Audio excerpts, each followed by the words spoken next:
In just a moment, X-1. But first, some of the funniest situations you've ever witnessed occur every Wednesday night when the devilish imagination of MC Jack Bailey sets to work on NBC's Truth or Consequences. You won't believe it until you hear it, so listen in tomorrow.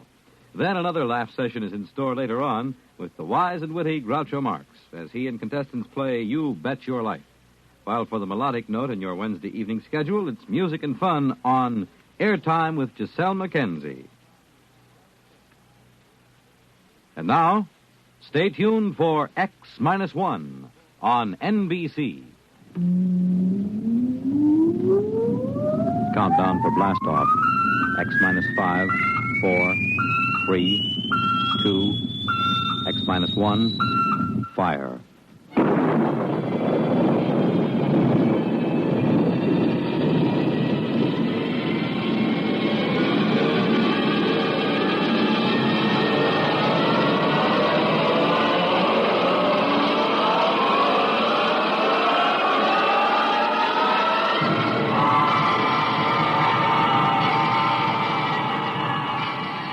From the far horizons of the unknown come transcribed tales of new dimensions in time and space. These are stories of the future, adventures in which you'll live in a million, could be years, on 1,000 maybe worlds. The National Broadcasting Company, in cooperation with Galaxy Science Fiction Magazine, presents X-1.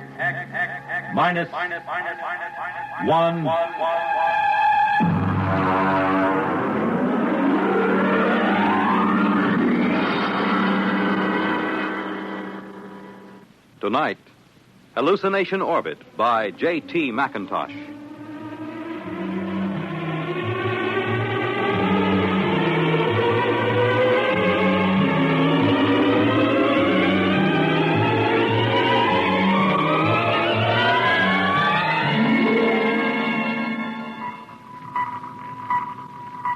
Mr. Chaka. Sir? Stand by to release a pickup rocket. Yes, sir. We'll break orbit in 8 hours, have damage control pull the rods on the number 3 pile. Check leakage. Yes, sir. Try and have the locks cleared of all unessential personnel when that pickup rocket comes back. There's no point in making trouble. I understand, sir. Pickup rocket away, sir. Very well. Take over, Mr. Chaka. I will be in my quarters if I'm wanted.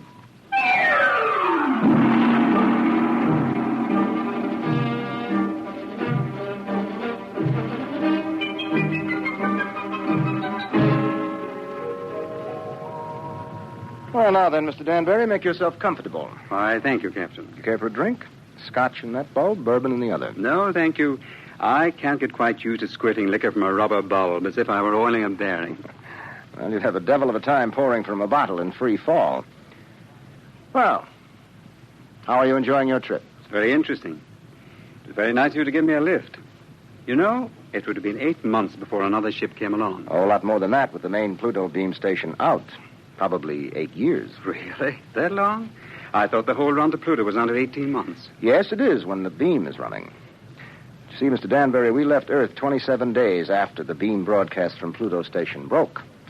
We've been spaceborne close to 6 years. I suppose that's why you're on orbit around this planet, picking up supplies or something, eh? Oh. This is a standard pickup for the space beam service. We sent a rocket down to take off a man who's been the only inhabitant of this planet for a little over 2 years. Well, I expect he'll be glad to see you. Well, there's no telling. I know I would. After 2 years of duty, Mr. Danbury, you might not know anything. Oh, psychiatric troubles? Solitosis. It's from the Latin, solace, alone. Is that much of a problem? Only in space. Here, look.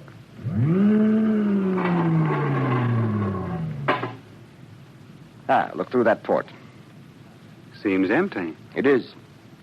It's empty of horizon, sky, sunlight, ground. It's empty of time. It's empty of people. You can't live in it too long without something happening. I see.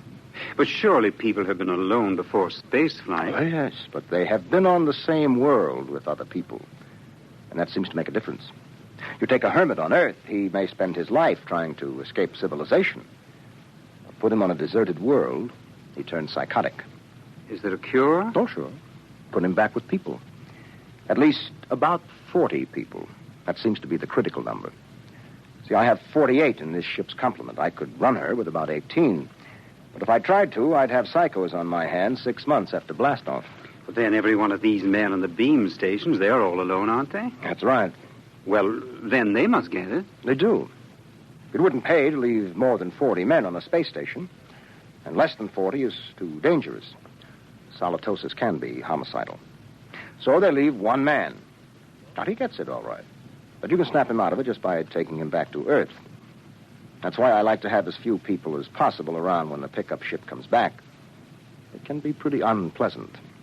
And what are they like? How does it affect them?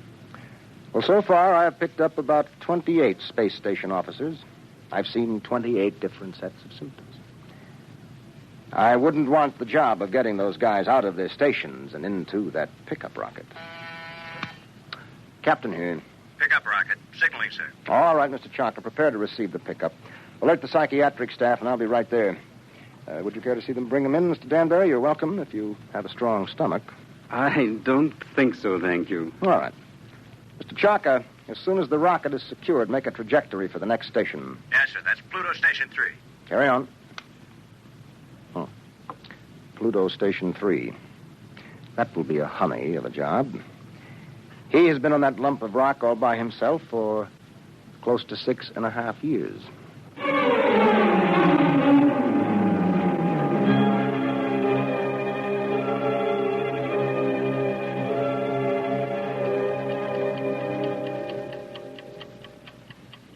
Pluto Station 3, Daily Report, Colin Ord, Space Officer. Everything is in fine shape. Through my port, I can see Mars, Earth, Saturn, Mercury.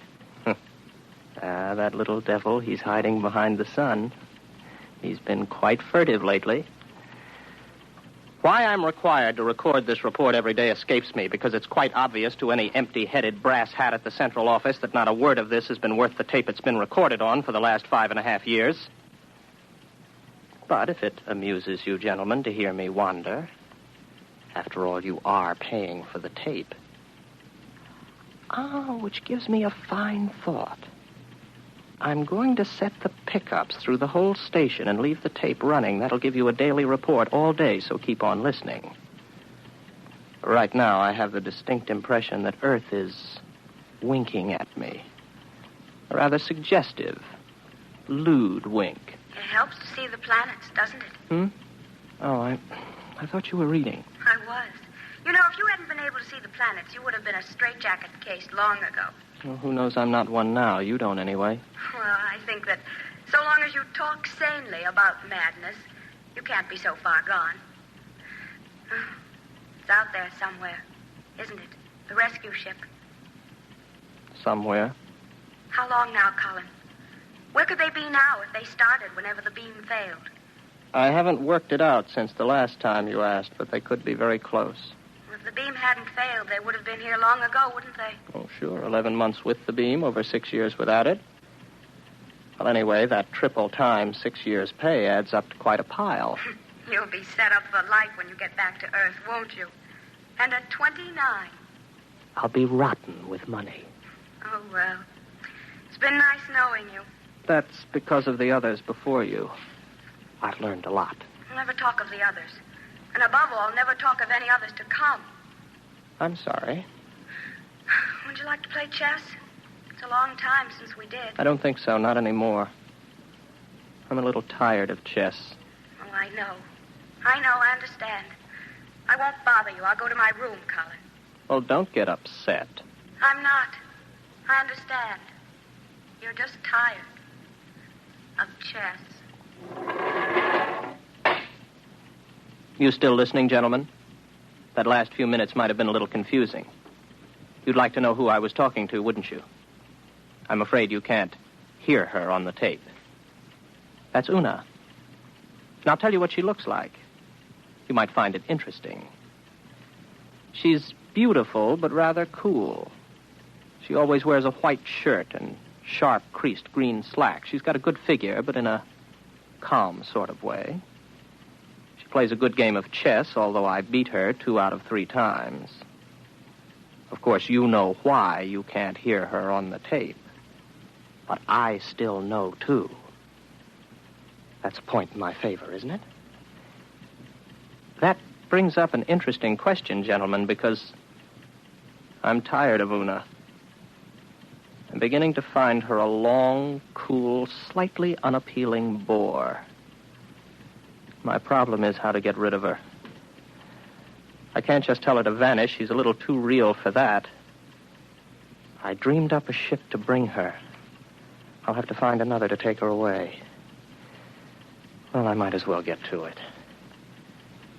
Oh, no.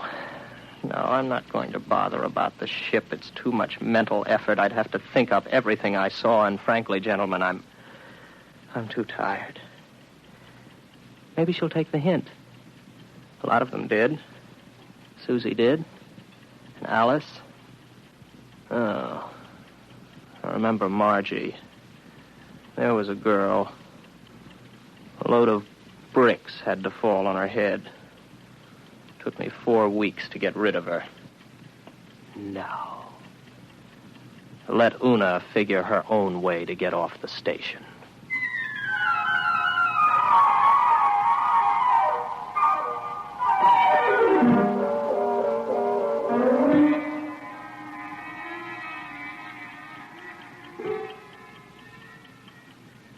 Well, she's gone.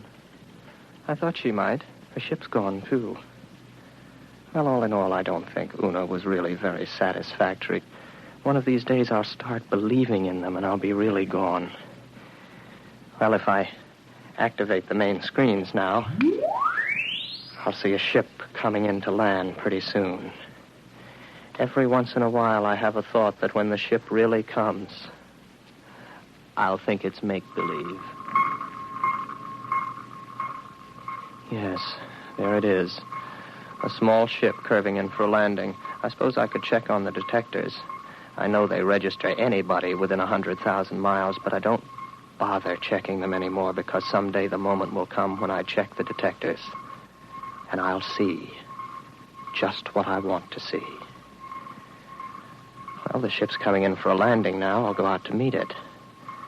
I'm rather interested to find out what the explanation will be for the girl. Naturally, it will be a girl.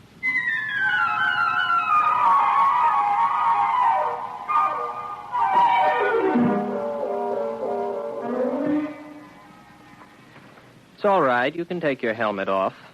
The air's all right in here. You must be Baker. Oh, good heavens, no. Baker was before me here. You can't be one of his dreams 7 years late. I'm Ord, Colin Ord. Before we go any further, just how does solitosis affect you? Well, that's new. None of them ever asked that before. It makes me see things that aren't there. And you know there's nothing there? Sometimes. Do you know I'm here? I'm making a point of not wondering about it. Well, one thing you can be sure of. This. Do you see this? This is a gun. I just want you to know I'm not heaven's little gift to lonely space station officers. Is that clear? Oh, yes. Yes. What's your name? Elsa Cutterline. You want to know why I'm here, of course. Not particularly. What? Well, that's always the weakest part of the story. I don't like to press it. Why don't you, take off your spacesuit? I'll tell you why, just the same. I killed a man. Why and how doesn't matter. I had access to an experimental ship. I thought if I disappeared for about 2 years, Oh, please don't labor over it. I'm not asking questions. Why not? Well, when we get around to it, I would be interested in the story you can concoct for being dressed like the cover of a magazine story in rather minimal clothing. It's been years since I thought up anything like that. You must be a throwback. What are you talking about? You know, you're going to have a tough time with that gun when you get tired of holding it. It's a heavy gun. How long do you think it'll be before I take it from you? After all, you have to sleep. There's no door in the station you can lock that I can't get in. I know. I just wanted to make sure you weren't violent. I think I can get on with you, Ord. Yes, I see. The question is, my dear, whether you're real or not. Well, don't I look real? Oh, yes, but that doesn't prove anything. As a matter of fact, the realer you look, the worse off I might be. But then there still is the remote possibility that you might actually have killed someone and decided to hide out on a space station. Shall I tell you something else, Elsa? What? I'm suddenly tired of the whole business. Breathes there a man with soul so dead, I'm sure you know the rest of it. I would suddenly like to have enough people around me so that I could be sane. I would like to find women as part of life instead of having them pop up here from the depths of my rather pornographic subconscious. But you've shaken me, Elsa.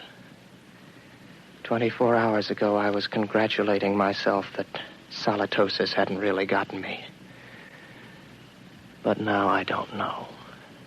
Just don't try anything funny, or you'll find out whether I'm real. The hard way. Any way is the hard way. First, I'll go out and have a look at your ship.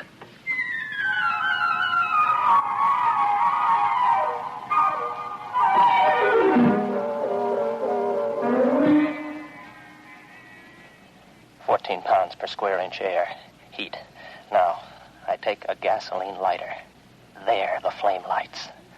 But on the other hand, if there was no lighter and I see it, I could also see it burn when there isn't any air. As a matter of fact, how do I know that I can read a meter for air pressure? And now that I look again quickly, I find I haven't got a lighter in my hand, and as a matter of fact, the pressure meter reads 0. There's no air on this ship. As a matter of fact, there isn't any ship. Elsa is no more real than Una. All right, Colin, old boy, sit here and concentrate for about 15 minutes, and you'll be able to walk through the walls of the ship.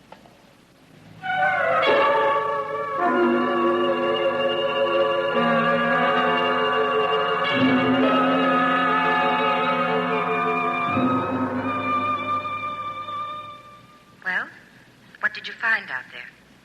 You'd better leave. It was a mistake your coming here. I'm sorry. No, don't come any closer to me. Put down the gun. Keep back. I'm warning you. Keep back. You see, it's no use. Oh, you're a good shot. You got me right between the eyes, but I couldn't feel a thing. I can't let myself be shot now, can I? Give that to me. There. Now remember, if you shoot me, nothing happens. But if I shoot you, you die. Do you know that? Yes, I know that. I'll give you about 20 minutes to get that overstuffed figure back into that spacesuit and get off my planet. Frankly, I'm getting tired of hallucinations. Tired. Give me back my gun. No. I'll keep that. After a while, I'll put it in a drawer. It'll stay there until I forget it. Then there won't be any gun anymore. From now on, my overblown figment, there will be no more Elsas or Susies or Margies. I am not going to give in to solitosis. Maybe I'll bring Una back.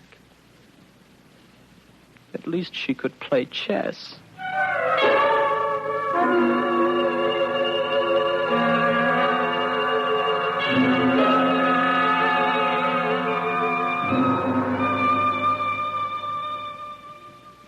Pluto Station 3, Daily Report, Colin Ord, Space Officer.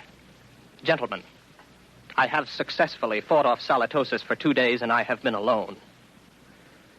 However, I'm afraid I'll lose as I watch my main scope now. I see a ship coming in again. I wonder what this one will be like.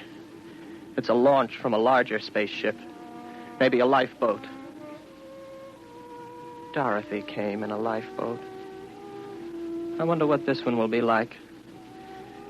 I've got to find out when she comes whether she's real. That's the key, as long as I know if she's real. When I don't care anymore, that's when it's really got me.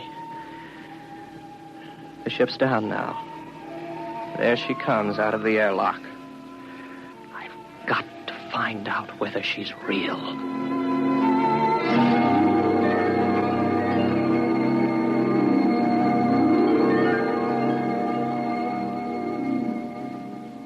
Colin Ord. That's right. I'm Dr. Lynn of 4-Star Lines. Marilyn Lynn. Oh, well, very pretty. Are you going to tell me your story now, or do I have to wait? I'm not going to tell you anything till I've found out a little more about you. Well, you're an improvement on the last one. At least you're young and beautiful, and you're not fantastic, and you look intelligent. What do you mean? Don't worry about me. I see things that aren't there. Particularly people. Oh, so you don't believe I'm here? Would you? If you were me? Do you know I'm not here? No, that comes with time. At least it always has so far. You mean you've always proved to yourself that your visitors were mere fantasy? With a struggle. Interesting. Controlled solitosis. I never heard of it before. It's a pleasure to meet you, Mr. Ord. No, that doesn't make you real. They all say that. Why should I want to make you accept me as real? I don't know. But they all do. When will you know? Oh, I can't say. Maybe in 5 minutes. Maybe not for hours. How do you do it? You don't shoot me to see if I die or anything like that, do you? No, nothing like that. If I shoot you, you do die, like the witches in history. They'd die if they were, and they'd die if they weren't. Your mind has remained agile enough. Naturally. I never heard of solitosis inhibiting intelligence. Would you like some coffee? Is that part of the test? Whether more coffee is actually drunk than you drink yourself? No, that doesn't help. It would be very easy for me to make half what I thought I made, to fill a cup with nothing and pass it back. You look afraid. Why should I be? What am I doing? Am I doing something I don't know I'm doing? No. Would you like me to wash the cups for you when we're done? That won't prove anything. Next time they were used, I could just imagine they were washed, couldn't I? Where are you going? To find out if you're real. My ship. Go ahead. Good luck.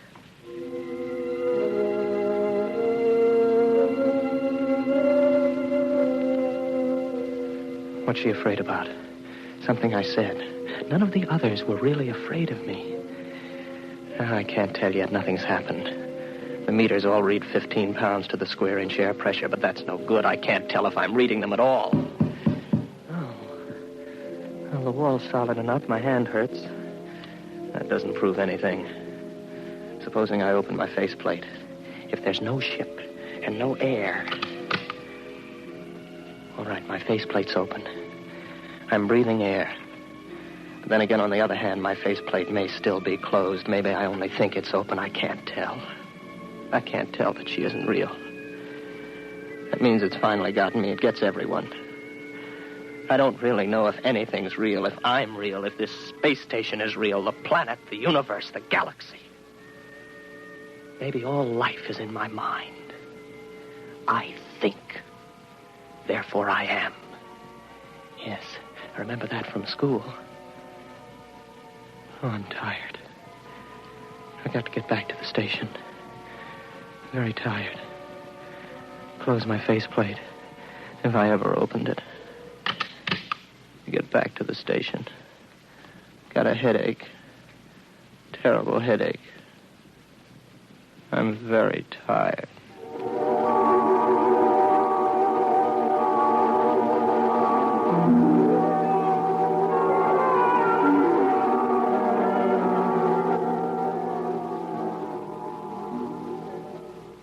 Are you all right now? Here, drink this. What happened? You came in the station lock and passed out. How long have I been out? About 24 hours. You're a very sick man, Mr. Ord. Reality.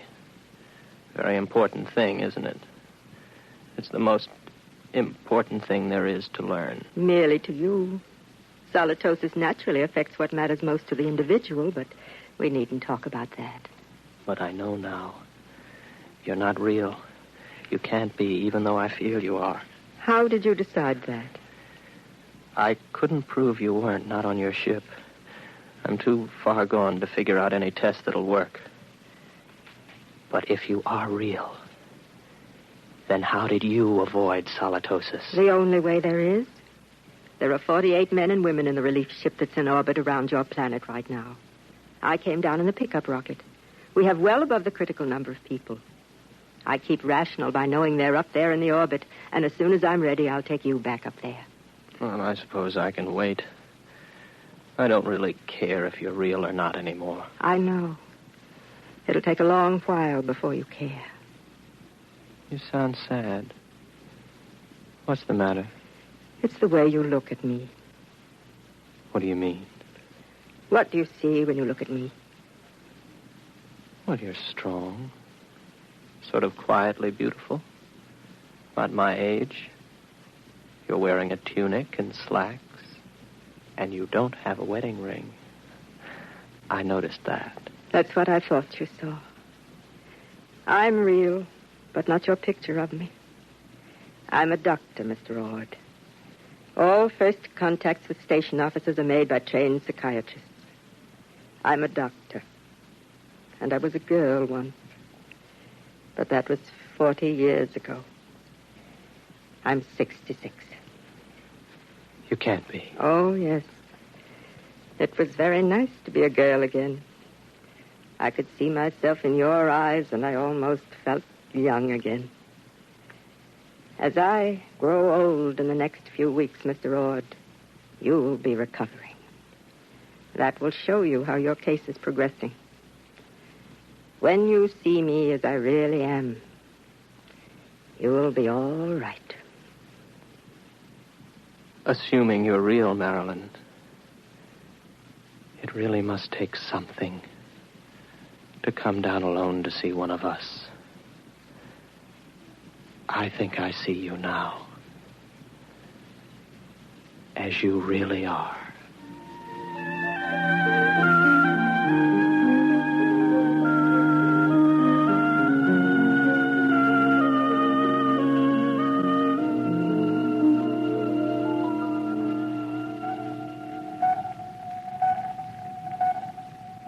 Captain, Yes, Mr. Chaka. pickup rocket all secured from Pluto number 3.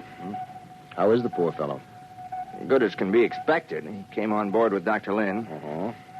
I'm telling you, these guys throw me. There he was, holding her hand, looking in her eyes like he was in love with her. And you know what a dried-up old bat she is?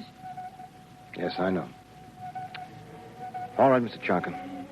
Prepare to blast off.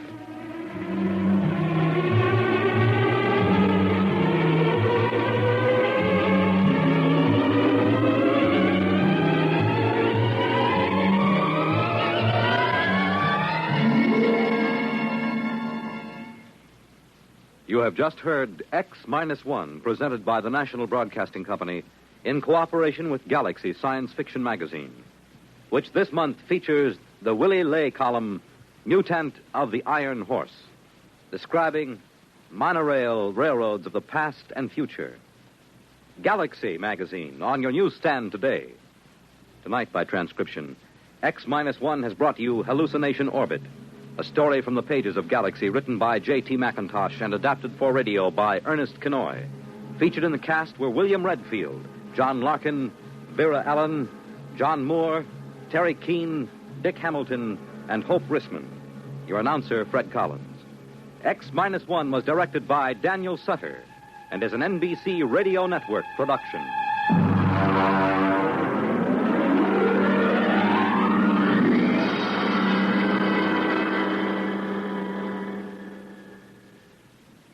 National Radio Week.